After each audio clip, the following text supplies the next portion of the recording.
श्री श्री राधा माधव की जय। श्रीमद् भगवद गीता की जय।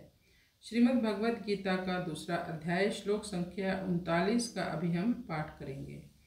एषा ते अभिहिता सांख्ये बुद्धि योगे तु इमां शृणु बुद्ध्या युक्तो यया पार्थ कर्म बंधन प्रहास्यसि। एषा ते अभिहिता सांख्ये बुद्धि योगे तु इमां शृणु बुद्ध्या युक्तो यया पार्थ कर्म बंधन प्रहास्यसि। एशाम अब तक यानी 11वें श्लोक से लेकर 30वें श्लोक तक भगवान ने सांख्य योग के बारे में ही वर्णन किया। शरीर और शरीरी, देह और देही के आत्मज्ञान के बारे में बताया, तत्व का विवेचन किया। भगवान ने आत्मा क्या है, अनात्मा क्या है, इसे कहते हैं सांख्य योग। संख्या के आधार पर विश्लेषण करना। अब मैं तुम्हें बुद्धि योग के बारे में बताऊंगा। बुद्धि योग क्या है? भक्ति योग को ही बुद्धि योग कहा जाता है और इस बुद्धि योग को प्राप्त करके तुम समस्त प्रकार के बंधनों से मुक्त हो जाओगे। प्रहास्यसि यानी मुक्त होना। अब हम इसका अनुवाद करते हैं। हे पृथानंदन, अब तक मैंने तुम्हें सांख्य योग के विषय में बताया, किंतु अब तुम्हें भक्ति योग से संबंधित बुद्धि दे रहा हूँ, जिस बुद्धि को प्राप्त करके तुम संसार के कर्म बंधन से मुक्त हो जाओगे। कैसे मुक्त हो जाओगे, अगले श्लोक में भगवान बताएंगे।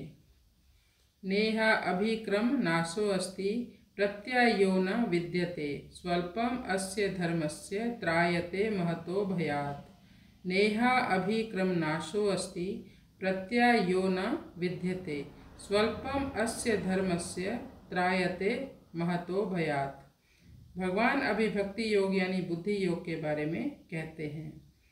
नेहा अभिक्रम नाशो अस्ति, इस भक्ति योग में यदि कोई व्यक्ति लग जाता है तो उसके सारे प्रयास सफल होते हैं, उन कार्यों में कोई हानि नहीं होती उनको। भक्ति योग में इस जन्म में मान लो किसी ने 50% भक्ति की तो अगले जन्म में उसे 51% से फिर से अवसर दिया जाएगा भक्ति करने का। तो इस भक्ति योग में थोड़ी भी प्रगति अगर किसी ने की है तो त्रायते महतो भयात्, उसकी महान भय से रक्षा होती है। कोई पूछे इसका कोई उदाहरण है आपके पास? हाँ, एक अजामिल नाम का ब्राह्मण पुत्र था। प्रारंभ में वो बहुत ही शिष्टाचारी था, माता पिता की आज्ञा का पालन करने वाला था, लेकिन काल क्रम में वो मार्ग से भटक गया और समस्त प्रकार के पाप कर्मों में लिप्त हो गया। लेकिन चूंकि जीवन की प्रारंभिक अवस्था में उसने भक्ति की थी, तो उसके परिणाम स्वरूप जब उसकी मृत्यु नज़दीक आई तो उसका एक पुत्र था, सबसे छोटा वाला बेटा, उसका नाम उसने नारायण रख लिया था।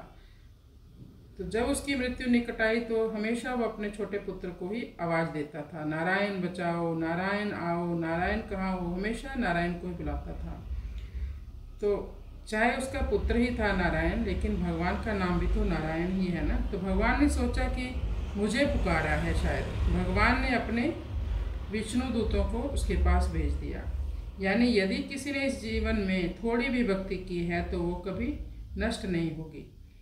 ऐसा व्यक्ति कभी नरक के दर्शन नहीं करेगा और फिर से मनुष्य शरीर मिलना तो निश्चित है। और मनुष्य शरीर में भी किसी सदाचारी ब्राह्मण कुल में जन्म लेगा या किसी धनी कुल में जन्म लेता है और फिर से भगवान की भक्ति में लग जाता है। उसे फिर वातावरण भक्ति का ही मिलता है पूरे घर में। तो हमें भक्ति में लगे रहना चाहिए। जब भी कोई हम अपने घर के काम से फ्री हुए तो ऐसे नहीं है कि हम पड़ोस में जागे या अपने फ्रेंड सर्कल में कहीं भी बैठ के इधर उधर की बातें हाँकने लगे। नहीं, हमें माला का जप करना है या किसी ग्रंथ का पाठ करें। कृष्णाय वासुदेवाय हरे परमात्मने प्रणत क्लेश नाशाय गोविंदाय नमो नमः।